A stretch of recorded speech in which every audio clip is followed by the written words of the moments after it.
WhatsApp Billal Jewel ভাইকে নিয়ে অনেক কথা কিন্তু বলেছিলেন। তার কাছে কিন্তু জিজ্ঞাসা করেছিলেন একটা দুজন ভাই যে আপনার নামে তো হোয়াটসঅ্যাপ বিল্লাল অনেক কথা বলে, ফকিন্নি টকিন্নি জাস্ট আরো অনেক কিছু বিষয় নিয়ে বলে। এই হোয়াটসঅ্যাপ বিল্লালের কথাগুলো জুয়েল ভাই কোনো মাথায় নিল না। তাই হোয়াটসঅ্যাপ বিল্লালের ভিতরে আর জুয়েল ভাইয়ের ভিতরে পার্থক্য হলো দেখুন আপনারা। তার কথা হোয়াটসঅ্যাপ বিল্লাল আপনাকে বললো যে আপনি ফকিন্নির ছেলে, তাছাড়া আরও অকাট্য কিছু ভাষা ব্যবহার করতেছে। তো আপনি আসলে বিষয়টা কিভাবে নিচ্ছেন? আপনার চোখে কি পড়ে এই জিনিসগুলো পড়ে?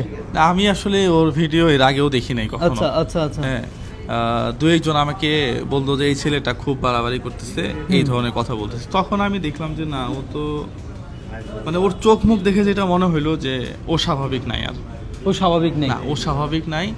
ও একেবারে অস্বাভাবিক হয়ে পাগল পর্যায়ে চলে গেছে, এবং ওকে দেখে যেটা মনে হয় ও মারাত্মক লেভেলের কিছু একটা খায় আর কি। হ্যাঁ, তো যাই হোক, হোয়াটসঅ্যাপ বিল্লালের থেকেও দেখি যে রিপ্লাই আসতেছে, জুয়েল ভাই থেকেও রিপ্লাই আসতেছে। আপনারা সাধারণ জাস্ট মস্তিষ্কে একটু নিজে চিন্তা করেন যে রিপ্লাই কার পর্যায়ে কে কী ধরনের ব্যবহার করতেছে। আমি আসলে জুয়েল ভাইয়ের রেস্টুরেন্টে আসছি এই কারণেই যে এই কথাটা জিজ্ঞাসা করতে, যে ওনার থেকে আসলে কেমন লাগতেছে এই যে ব্যবহার করে, এইটা কি ধরনের ব্যবহার, এটা কি সামাজিক যোগাযোগ মাধ্যমে করতে পারতে? ও কি বোঝে আমি এটাই বুঝি না। টাকা থাকলে ফকিন্নি, না টাকা না থাকলে ফকিন্নি। আমার আগে টাকা ছিল না, আমার এখনো যে খুব বেশি আছে তা না, কিন্তু আমার একটা মনুষ্যত্ব আছে। আপনার কি জেলাস ফিল হয় তার এত টাকা কামাইছে বা সে ইয়ে হয়, আপনার কি জেলাস ফিল হয়? এটাই তো সমস্যা।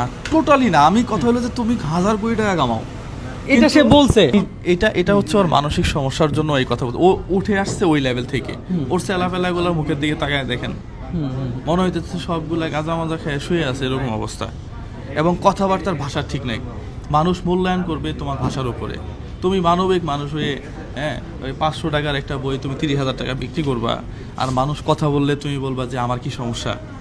আচ্ছা, আমরা যে এখন সোশ্যাল মিডিয়া দেখতেছি, আপনার এখান থেকে একটা রিপ্লাই আর ওই হোয়াটসঅ্যাপ বিল্লাল আর একটা উল্টা পাল্টা রিপ্লাই দিচ্ছে, এইটা শুরুটা কি রকম জাস্ট সংক্ষেপে বলেন। আমার বইটা আছে নাকি, এই যে দেখেন বইটা। আচ্ছা, এই সেই বই? হ্যাঁ, এই যে হৃদয়ের নাম বানানো ভুল করছে। হ্যাঁ, আচ্ছা, এটা নিয়ে আমরা কথা বলবো না। এবং এই যে বইটা, আমি জাস্ট প্রথম পৃষ্ঠাটা দেখাই আপনাকে। হ্যাঁ, প্রথম পৃষ্ঠাটা আমরা দেখি। আচ্ছা, প্রথম না, 2টা পৃষ্ঠা দেখাই। এই 1 2 3 4টা লাইন, 4টা লাইন, এবং এখানে হচ্ছে গুগল দিয়ে ট্রান্সলেট করছে। হ্যাঁ হ্যাঁ হ্যাঁ, তাই দেখা। এই লাইনগুলা বিভিন্ন গুগলে আপনি সার্চ দিলে অহরহ পাবেন। ওই ভাবে থেকে সে চ্যাটজিপিটি আছে সিস্টেম করে এগুলা করছে। ও কিন্তু নিজে যে মেধা খাটায় লিখছে বিষয়টা কিন্তু তা না। আচ্ছা আচ্ছা। বাংলাদেশে অর্থে এখন বহু বড় বড় কবি এখন বের হইছে, জানেন তো? সোহেল না কি জানি নামে একটা, ওর কিন্তু কোনো আলোচনা নাই। এখন বিল্লাল চিন্তা করতেছে যে আমার তো ভাত আর নাই, আমি তো শেষ। এখন আমাকে টাউটি করে বাটপারি করে যেভাবে হোক আমাকে একটা জায়গাতে পৌঁছাইতে হবে। আচ্ছা দেখেন তো, এই যে 4টা লাইন, এইটুকু ফাঁকা। এই পৃথিবীতে আর কোনো কবি ছিল না নাকি? হ্যাঁ, কিছুই নেই। একটা মানে পাতাতে 4টা লাইন ছাড়া আর কিছুই নেই।